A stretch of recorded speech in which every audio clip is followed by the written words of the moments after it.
O capítulo 5 do livro de Deuteronômio começa com Moisés convocando toda a congregação de Israel para ouvir novamente a lei do Senhor.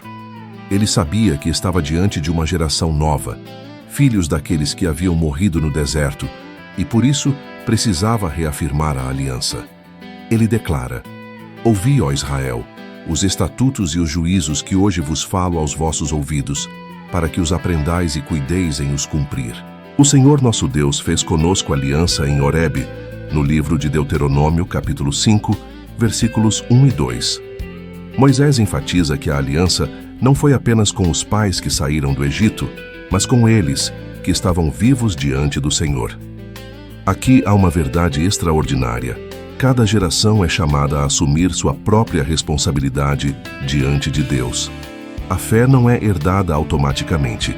Precisa ser renovada no coração de cada um. Esse detalhe é essencial. O povo poderia se orgulhar do que seus pais haviam visto, mas não bastava. Era necessário que eles mesmos se comprometessem com o Senhor. O relacionamento com Deus não se transmite por sangue, mas por fé. Assim como Israel precisava renovar sua aliança, cada pessoa hoje precisa ter sua experiência pessoal com Cristo. Não basta dizer que os pais foram crentes, é preciso nascer de novo. Billy Graham dizia: Deus não tem netos, apenas filhos. Cada geração precisa fazer sua própria decisão de seguir a Cristo. Essa verdade ecoa em todas as eras. O chamado de Moisés não era apenas memória, mas compromisso presente.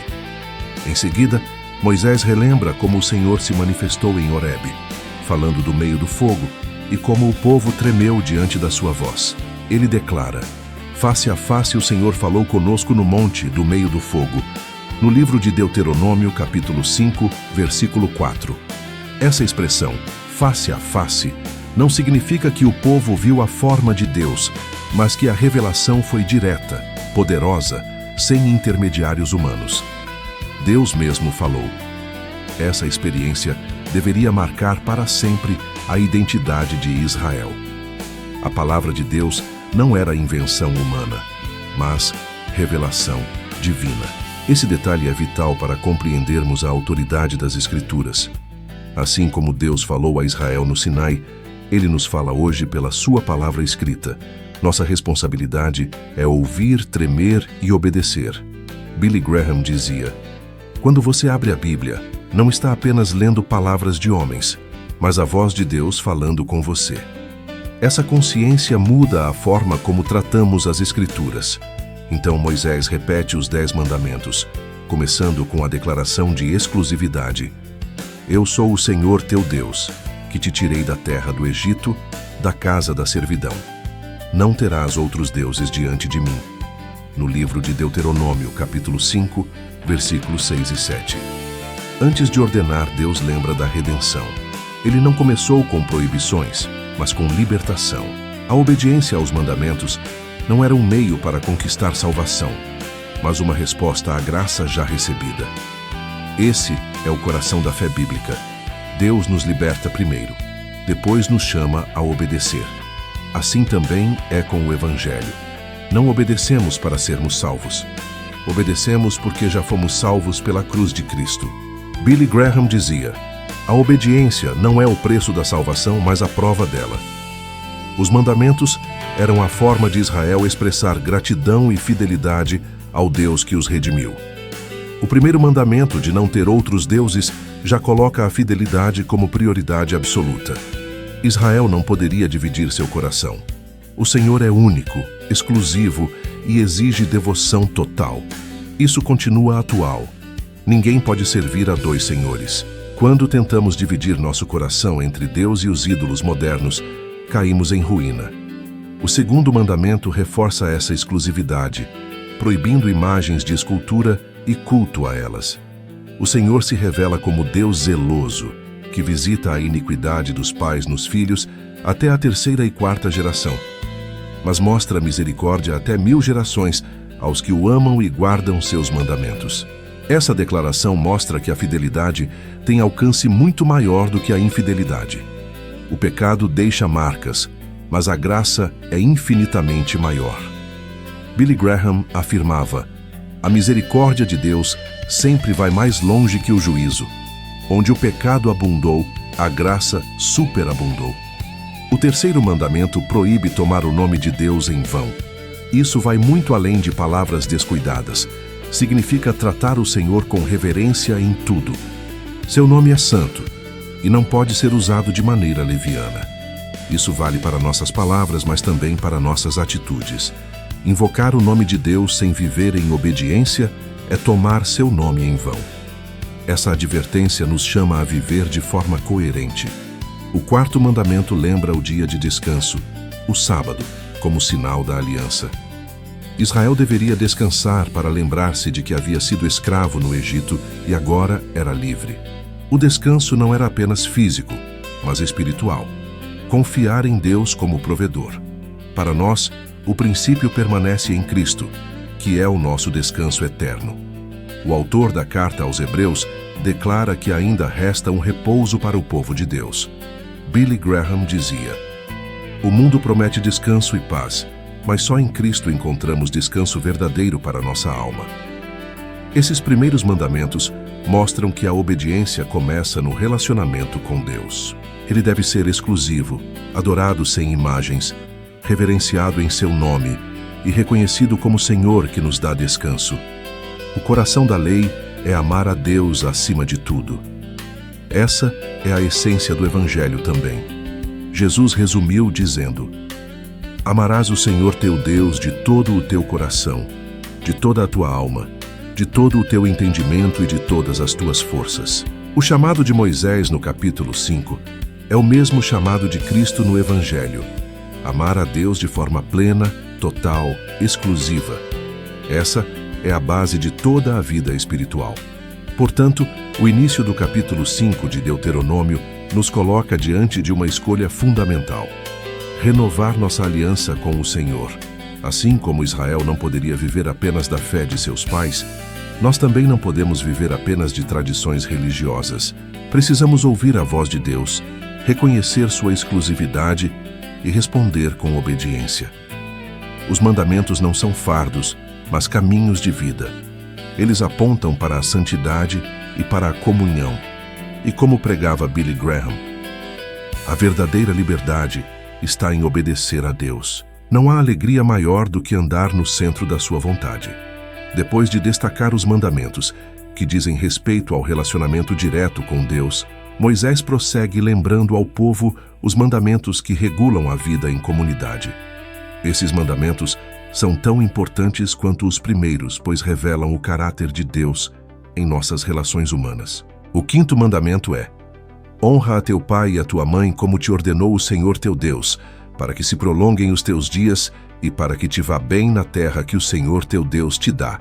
No livro de Deuteronômio, capítulo 5, versículo 16. Aqui está o primeiro mandamento com promessa.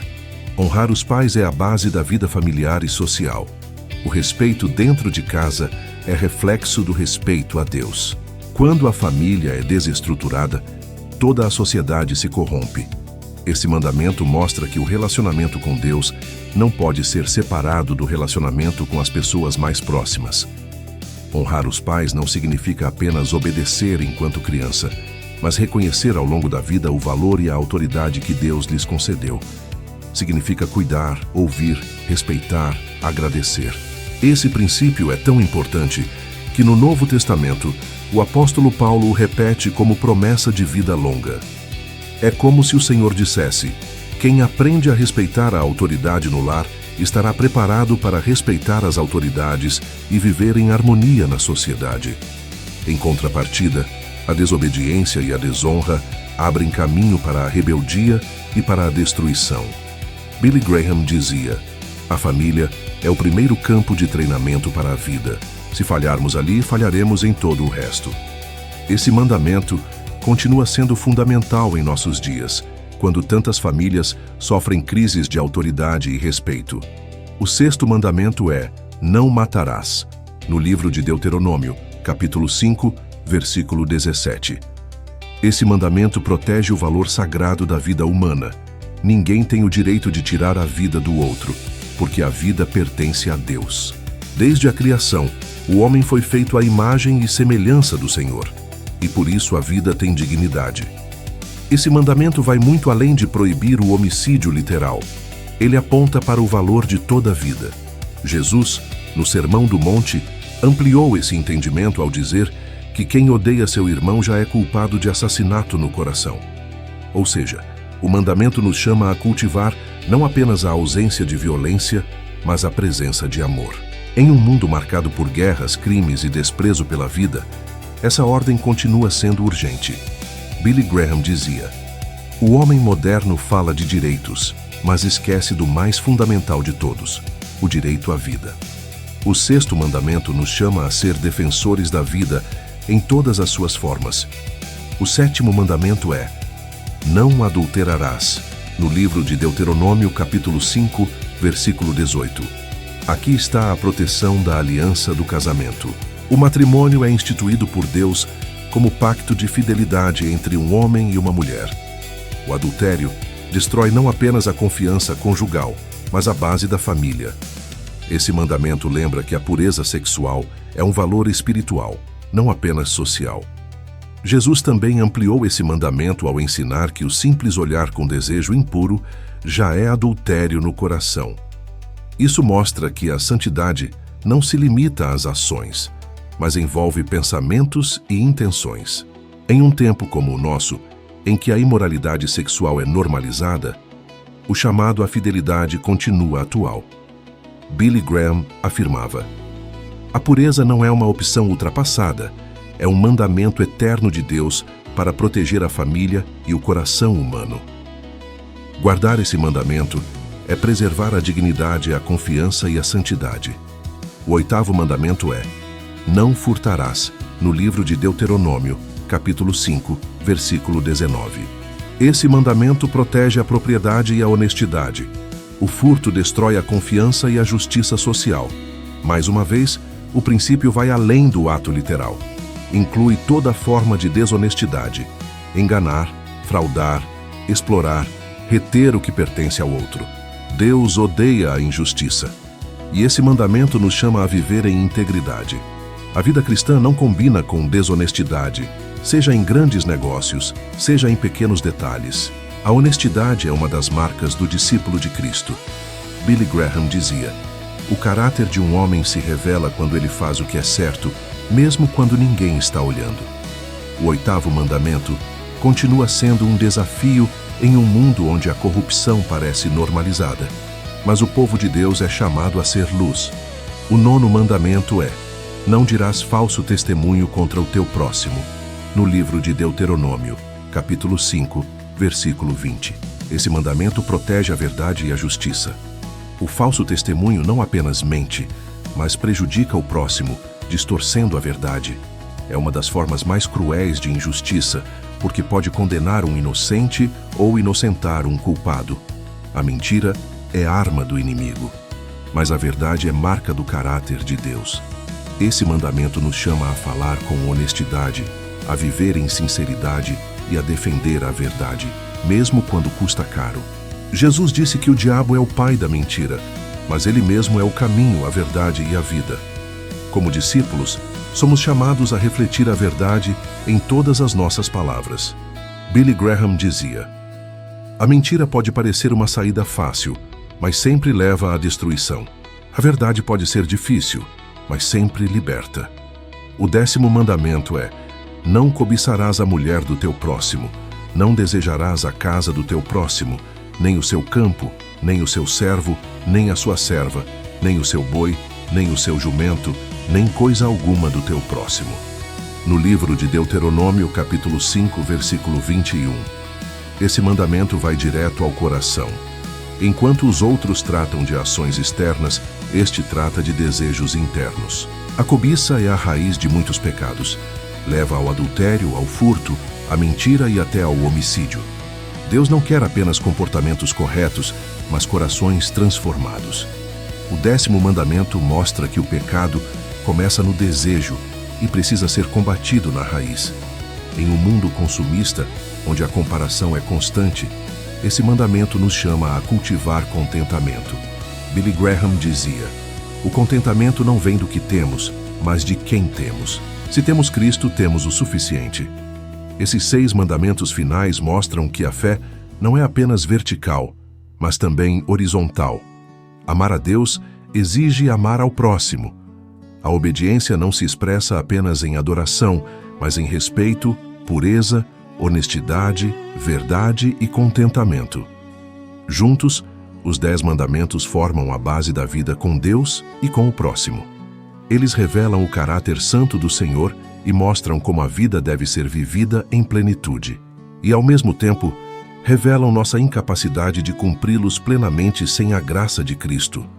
Como disse Billy Graham, a lei nos mostra o padrão perfeito de Deus e também revela que precisamos desesperadamente de um Salvador. Os mandamentos não são apenas regras, mas sinais que apontam para Cristo, o único que os cumpriu perfeitamente. Após repetir os 10 mandamentos, Moisés relembra ao povo a reação que tiveram quando ouviram a voz de Deus no monte. Ele diz: "Sucedeu, pois, que ouvindo vós a voz do meio das trevas, enquanto o monte ardia em fogo, vos achegastes a mim todos os príncipes das vossas tribos e vossos anciãos, e dissestes: Eis aqui o Senhor nosso Deus nos mostrou a sua glória e a sua grandeza, e ouvimos a sua voz do meio do fogo. Hoje vimos que Deus fala com o homem e que este permanece vivo. Agora, pois, por que morreríamos? Porque este grande fogo nos consumirá. Se tornarmos a ouvir a voz do Senhor nosso Deus, morreremos." No livro de Deuteronômio, capítulo 5, versículos 23 ao 25. Essa lembrança é forte. O povo tinha consciência da santidade de Deus e da própria fragilidade. Eles reconheceram que ouvir a voz direta do Senhor era algo que os enchia de temor e tremor. Essa reação revela uma verdade importante. A santidade de Deus é tão intensa que o homem, em sua condição pecadora, não pode suportá-la plenamente. O fogo que ardia no monte representava a pureza, a majestade e o juízo divino. O povo percebeu que, diante de tal glória, não tinham condições de permanecer por si mesmos. Essa consciência de pequenez e indignidade deveria ter gerado humildade constante. Hoje, muitas vezes, o ser humano perde o senso de reverência, tratando a presença de Deus de maneira superficial. Esquecemos que Ele é fogo consumidor. Billy Graham dizia: "Se realmente víssemos a santidade de Deus, cairíamos de joelhos em arrependimento. A presença dele sempre expõe nossa necessidade de graça." O temor de Israel no Sinai é um lembrete da grandeza divina. Diante desse temor, o povo pediu que Moisés fosse mediador entre eles e Deus. Eles disseram: "Chega-te tu e ouve tudo o que disser o Senhor nosso Deus. E tu nos dirás tudo o que disser o Senhor nosso Deus a ti, e ouviremos e o faremos." No livro de Deuteronômio, capítulo 5, versículo 27. Esse pedido é significativo. Israel reconheceu a necessidade de um intermediário. Eles sabiam que não podiam lidar diretamente com a santidade do Senhor e precisavam de alguém que fosse porta-voz da vontade divina. Moisés assumiu esse papel, tornando-se mediador da aliança. Essa realidade aponta para uma verdade maior. Todos nós precisamos de um mediador diante de Deus. Assim como Israel precisava de Moisés, nós precisamos de Cristo. O apóstolo Paulo escreveu em sua primeira carta a Timóteo, capítulo 2, versículo 5: "Há um só Deus e um só mediador entre Deus e os homens, Jesus Cristo, homem. Ele é o mediador perfeito, que nos aproxima do Pai." A figura de Moisés como mediador é, portanto, uma sombra de Cristo. Moisés transmitia a lei, mas Jesus veio cumprir a lei. Moisés intercedia pelo povo, mas Jesus intercede eternamente por nós. Moisés subiu ao monte para ouvir a voz de Deus, mas Jesus, sendo Deus, desceu do céu para falar conosco face a face. O papel de Moisés mostra nossa incapacidade e aponta para a suficiência de Cristo. Billy Graham dizia: "Só há uma ponte entre o homem pecador e o Deus Santo: a cruz de Jesus Cristo." Assim como o povo não podia ouvir diretamente a voz de Deus sem temor, nós também não podemos nos aproximar sem o sangue de Cristo que nos purifica. Moisés relembra que o Senhor ouviu as palavras do povo e aprovou o pedido deles. Deus reconheceu que havia neles temor genuíno, mas também expressou desejo de que esse temor permanecesse para sempre. Ele disse: quem dera que eles tivessem tal coração, que me temessem, e guardassem todos os meus mandamentos todos os dias, para que bem lhes fosse a eles e a seus filhos para sempre. No livro de Deuteronômio, capítulo 5, versículo 29. Esse versículo é emocionante. Ele revela o coração de Deus, que deseja a obediência contínua do seu povo, não para oprimi-los, mas para abençoá-los. O desejo divino sempre foi de que a obediência resultasse em vida plena e prosperidade espiritual. Esse desejo de Deus mostra que a obediência não é um fim em si mesmo, mas um meio de experimentar bênção. O Senhor não ganha nada quando obedecemos, somos nós que ganhamos. Cada mandamento é expressão de amor. Quando o povo guardava os estatutos, desfrutava da proteção e da presença de Deus. Quando se desviava, experimentava juízo e sofrimento. Essa lógica continua a mesma hoje. A obediência ao Evangelho não é um peso, mas um privilégio. É a porta para uma vida abundante. Billy Graham afirmava: Deus não nos dá mandamentos para roubar nossa alegria, mas para protegê-la. A verdadeira felicidade está em viver no centro da vontade de Deus. Moisés também destacou que o Senhor ordenou que o povo voltasse para suas tendas, enquanto ele permanecia diante de Deus para receber todos os mandamentos, estatutos e juízos que transmitiria. Isso mostra que a lei não era produto humano, mas revelação direta.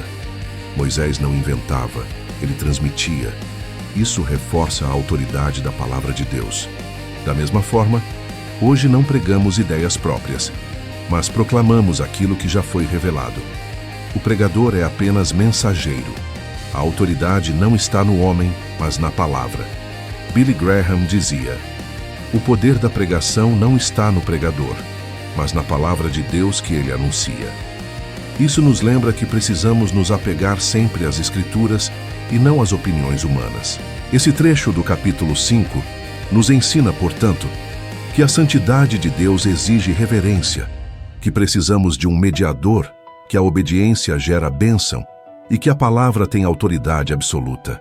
Também nos mostra o coração do Senhor, que deseja que seu povo tenha temor genuíno e viva em fidelidade.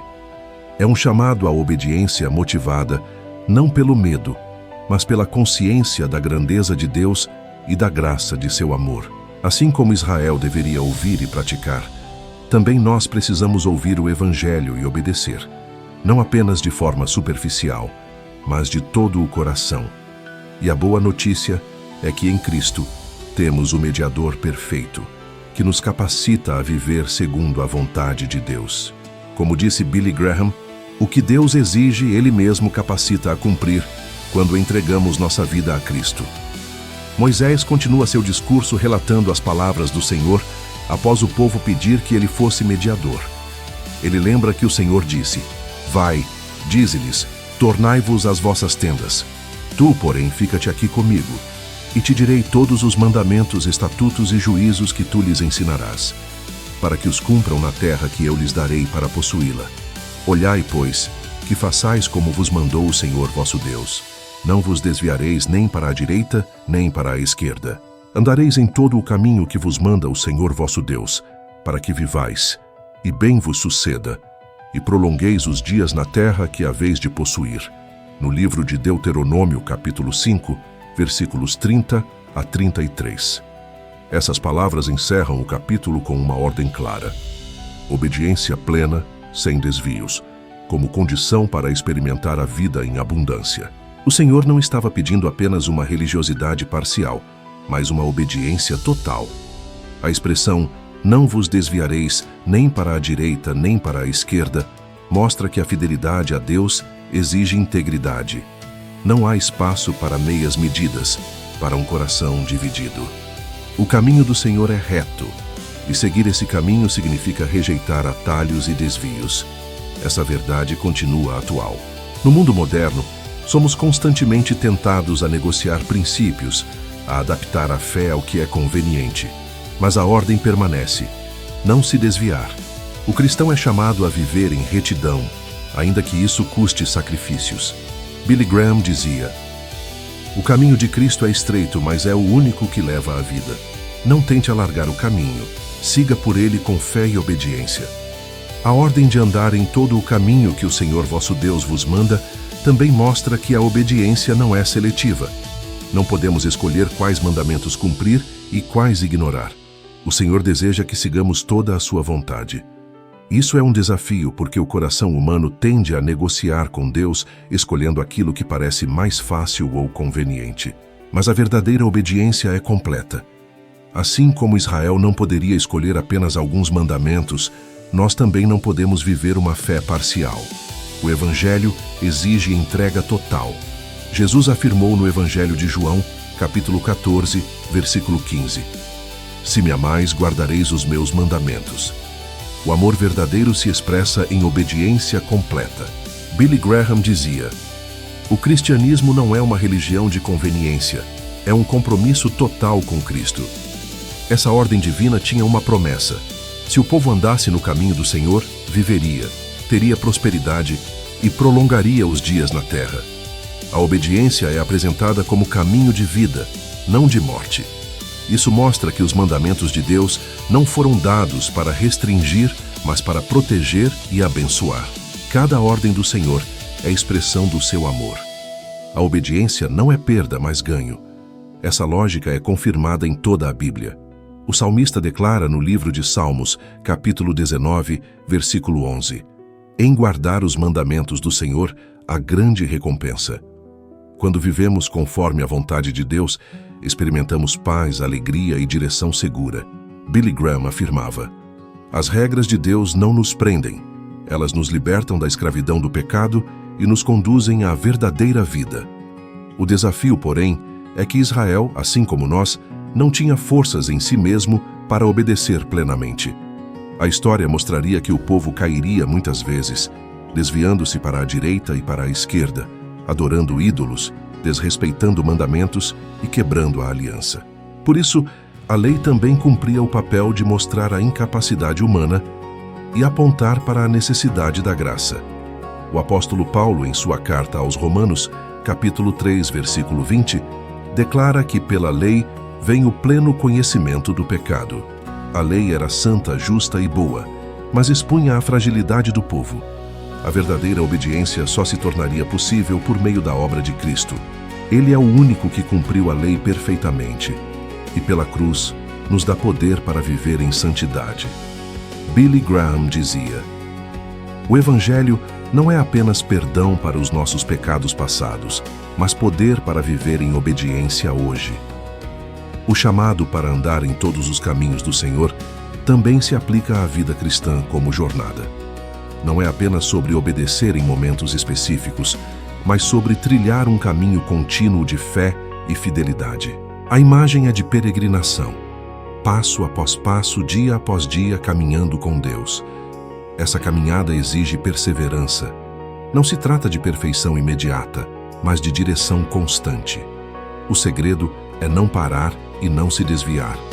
O profeta Jeremias, no capítulo 6, versículo 16, disse: "Ponde-vos nos caminhos e vede, e perguntai pelas veredas antigas qual é o bom caminho, e andai por ele, e achareis descanso para as vossas almas."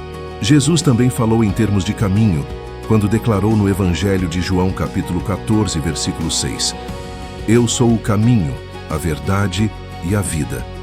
Andar nos caminhos do Senhor, portanto, é andar em Cristo. Esse chamado à obediência integral nos confronta com escolhas diárias. Em cada decisão, somos convidados a permanecer no caminho estreito ou a nos desviar. Cada palavra, cada ação, cada atitude revela se estamos obedecendo ou não. A vida cristã não é apenas sobre grandes momentos espirituais, mas sobre fidelidade nas pequenas coisas. O Senhor deseja um coração inteiro e não dividido. Billy Graham dizia: "O maior teste de sua fé não está no domingo, mas na segunda-feira, quando você vive diante do mundo." Obedecer nos caminhos do Senhor é viver de forma coerente em todas as áreas da vida, na família, no trabalho, nas finanças nos relacionamentos. Ao encerrar o capítulo 5, Moisés deixa claro que a obediência é caminho de bênção. Ele não apresenta os mandamentos como peso, mas como trilha para a vida. O povo estava prestes a entrar na terra prometida e precisava dessa consciência. Somente andando nos caminhos do Senhor, desfrutariam plenamente da herança. Esse mesmo princípio se aplica a nós.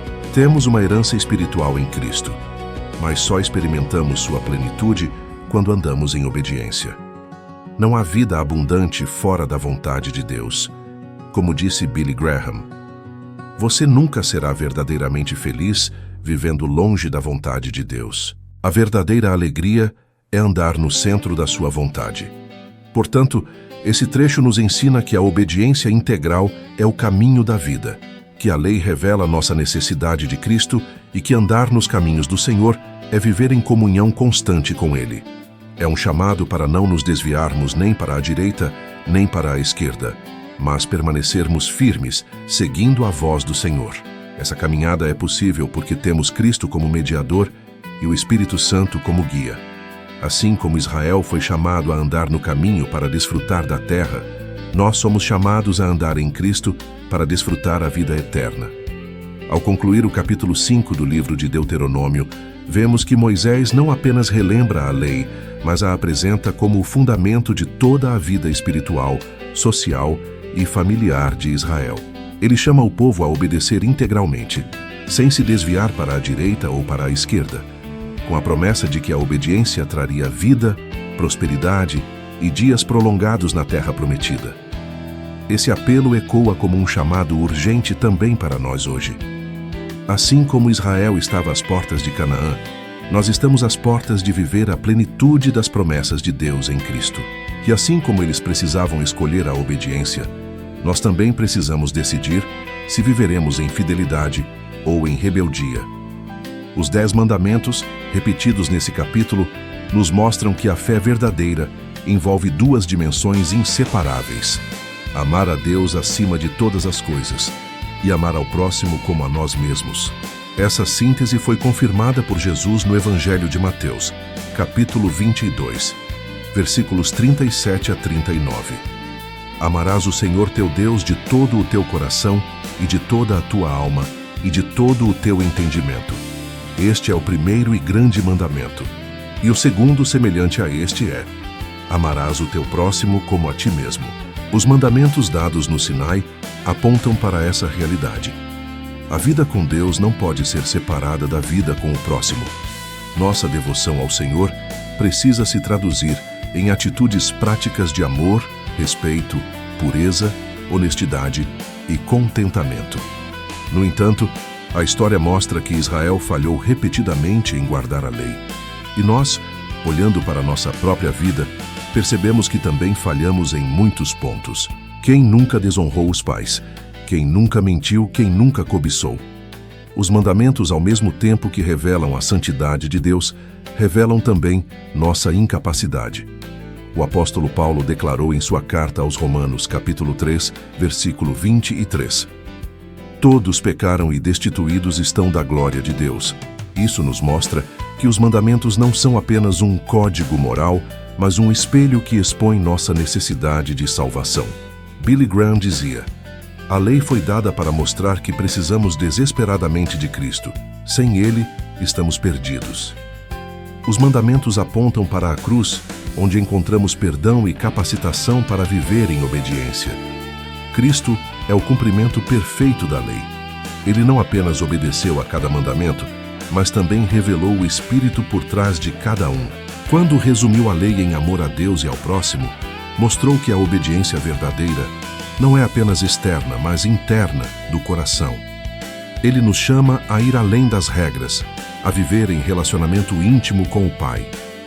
O que Moisés apresentou como mandamento, Cristo nos apresenta como vida abundante no Espírito. E essa vida é possível porque Ele morreu em nosso lugar e ressuscitou, dando-nos o Espírito Santo para nos capacitar.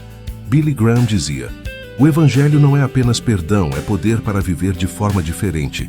Em Cristo você pode obedecer de coração. O apelo de Moisés ao povo é o mesmo apelo que o Evangelho faz a nós hoje. Não basta ouvir a palavra, é preciso praticá-la.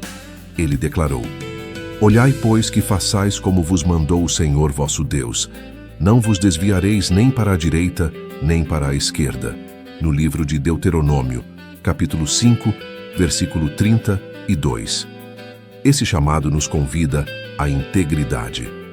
A fé verdadeira não é seletiva, não escolhe apenas os mandamentos convenientes. O Senhor deseja um coração inteiro, que o ame com exclusividade e viva em retidão. Esse desafio é real em um mundo cheio de distrações e tentações, mas a promessa continua firme. Obedecer ao Senhor é caminho de vida. Como disse Billy Graham, a obediência pode custar caro, mas a desobediência sempre custa mais. Aplicando esse capítulo aos nossos dias, podemos destacar algumas lições práticas. Primeiro, precisamos renovar diariamente nossa aliança com Deus, lembrando que não basta ter pais ou avós crentes. É necessário assumir nossa própria fé. Segundo, precisamos viver em reverência, conscientes da santidade do Senhor, evitando banalizar sua presença. Terceiro, precisamos reconhecer que nossa obediência é prova de amor e não de mera obrigação. Quarto, precisamos permitir que os mandamentos nos levem a Cristo, reconhecendo nossa incapacidade e confiando na graça. Quinto, precisamos ser testemunhas vivas, refletindo a lei do amor em nossas famílias, em nossos trabalhos e em nossas comunidades. Esse capítulo também nos lembra do papel de Cristo como mediador. Assim como Israel pediu que Moisés fosse intermediário, nós também precisamos de alguém que nos represente diante de Deus. Mas, diferente de Moisés, que era limitado, temos Jesus, que é perfeito. Ele não apenas transmite a vontade de Deus, ele é a própria vontade encarnada. Ele não apenas fala em nome de Deus, ele é Deus conosco. E por meio dele, temos acesso direto ao Pai. Essa é a maior dádiva do Evangelho. Billy Graham dizia: sem Cristo, você está separado de Deus. Com Cristo, você tem acesso direto ao trono da graça. Essa é a esperança que nos sustenta. Agora quero orar com você. Senhor nosso Deus, obrigado porque Tua palavra é luz para o nosso caminho. Obrigado porque nos deste os mandamentos para nos guiar e nos mostrar Tua santidade. Reconhecemos que muitas vezes falhamos, mas Te louvamos porque em Cristo encontramos perdão e nova vida. Dá-nos força para obedecer de coração, não por medo, mas por amor. Ensina-nos a andar em Teus caminhos e a ser testemunhas vivas da Tua graça. Que nossas famílias sejam marcadas pela fidelidade e que possamos transmitir a fé às próximas gerações. Oramos e agradecemos em nome de nosso Senhor e Salvador Jesus Cristo. Amém. E deixo aqui um apelo ao seu coração. Assim como Israel foi chamado a escolher entre obediência e desobediência, você também é chamado hoje a escolher a quem servirá. A lei nos mostra que não conseguimos por nós mesmos, mas a graça nos mostra que em Cristo temos vitória.